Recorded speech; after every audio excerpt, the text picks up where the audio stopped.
online loan app na mayroong posting department. So, ano to?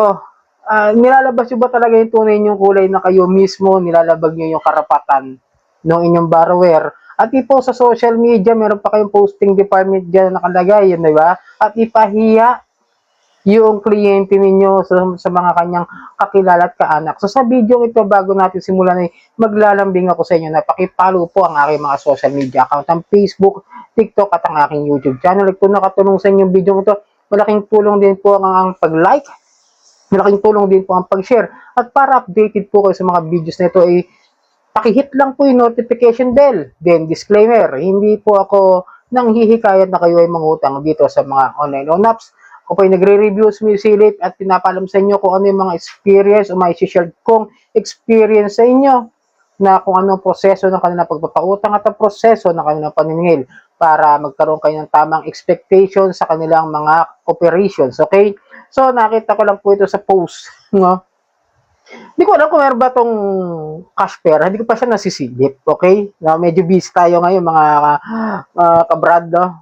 Ka-Ola victims, mga ka-Johnny. Itong cash pera posting department. So, ayan, nakalagay, cash pera posting department, ha? Sabihin talaga nilalathala nila doon sa kliyente na nagpo-post sila. Parang ganun ba yon? Basahin natin yung email na pinost.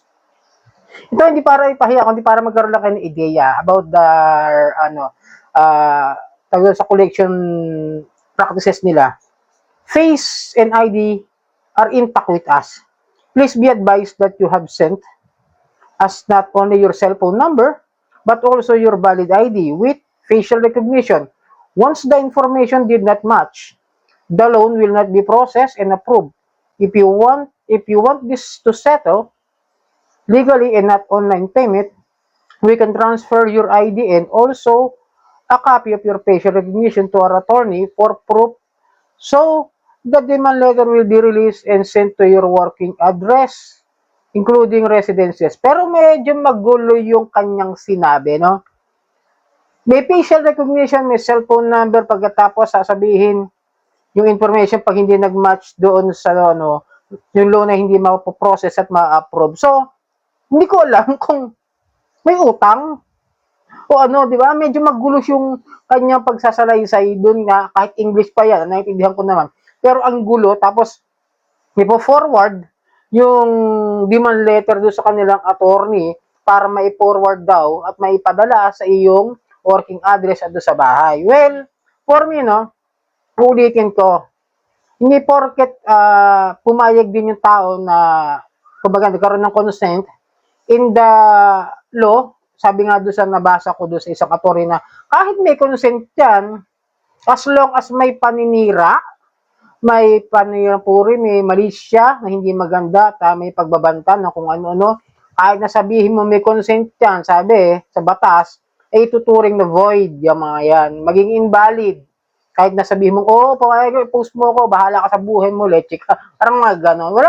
Wala, parang pag ganyan sa korte, sabi, maaring hindi i-validate yung mga yan. Okay? Lilinawin ko lang. Kasi nga, ang pagpo-post lalo na ng mga may ID na may hawak is paglabag sa data privacy. Kasi may mga information yan. Na kapag tayo nag-a-apply nga dito sa mga online loan app, di ba? Para mapaalala ko lang sa inyo, na yung ating information is based lamang sa ating lender at tayong bilang mga borrower. Yun lang, hanggang doon lang mga kadyani. Hindi pwedeng ipakalat sa lahat yan sa social media, sa Facebook, sa TikTok, sa YouTube, at sa kung saan. Okay? Paalala lang, hindi porket may sila sinabing gano'n, gagawin na talaga nila. May paglabag pa rin dyan sa batas. Linawin ko. Then, naguguluhan ako dito sa kanyang mga pinagsasabi na yung demand letter, no, kailangan pang idaan sa kung saan na may attorney proof. Actually, kung sila nga lending company, yung attorney, bahala nang gumawa nun. Tapos, sila, yung lending company niya, hindi ko mag-gets kung ano ba yung pinag-anuhan nito. No? Ulitin ko, hindi ko mag-gets yung ano niya. Kaya sabi ko, gets ko naman yung nakasulat, yung konteksto, pero yung sinabi doon sa borrower, ang gulo. Okay? Ganyan sila kagulo. Guruin mo, posting department. Sa kakukuha ng posting department. Ay, lahat ba ng mga borrower ninyo, ikakalat ninyo, lahat ng hindi nakapagbayad, di ba? Ito yung nakakalungkot na ideya, no?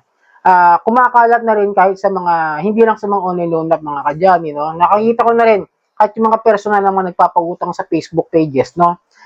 Nahawa na dito sa mga online loan apps.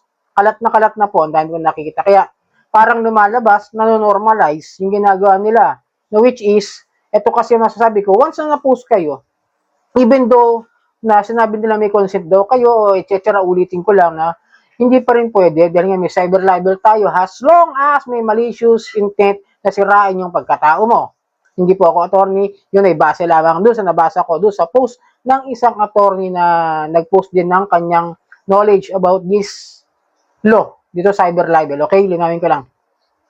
Lumalala nga, kaya sabi ko sa inyo, kung kayo na po post, papaalala ko lang, kung kayo na po post, make a screenshot, alamin nyo kung anong ola yan. Kung kayo ay may konting ola lang, kunwari, nasubukan nyo, isa lang, no? Siyempre, isa lang yung ola. At naipost kayo. So, alam nyo na kagad. Huwag nyo nang pagtagalin, i-screenshot nyo kagad. Huwag nyo muna, yung napapayo ka, huwag nyo muna i-report sa Facebook Meta para hindi mo na matanggal.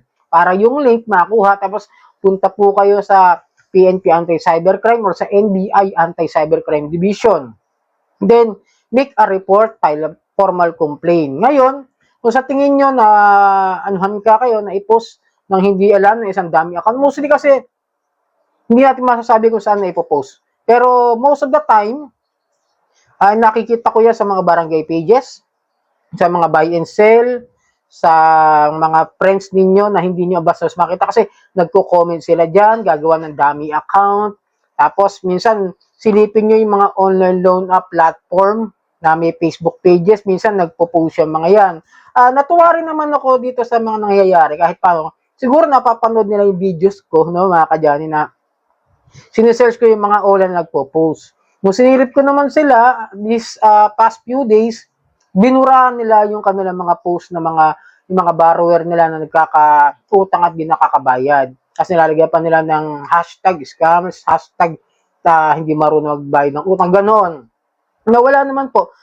Napansin ko medyo may pagbabago. Medyo siguro naging maingat dahil nga ang dami ring complaint dito sa mga online loan app na nakita ko. Pero sa ngayon, wala na akong masyado nakikita mga FB pages nila na nagpo-post. Parang yung iba binura eh. Iba napansin ko na wala, di ma-search, no? Medyo nakatulong din siguro yung aking pag-research. Salamat naman at may napapansin din nila. At iwasan nila yung mga ganyang klase, no? Yung sa mga OLA na mayroong mga ganyang excuse me, na ganitong klase may mga posting department, tigil-tigilan niyo po yan. Dahil once na mapatunayan nila na kayo talaga yung mga gumagawa ng mga yan, tuloy-yan nyo. Kaya may papayo ko once na ma-raid, makasuhan, umakit sa korte, pag may preliminary hearing o investigation, puntahan nyo, sundan nyo lagi yung pagpapile ng complaint para mapatunayan at madikdik ng husto yung mga abusadong online loan app. So, sana nakatulong ang video ito. Muli, maglalambing ako sa inyo. Pakipollow po ang aking mga social media account na Facebook, TikTok at ang aking YouTube. Maraming pong salamat sa uulitin.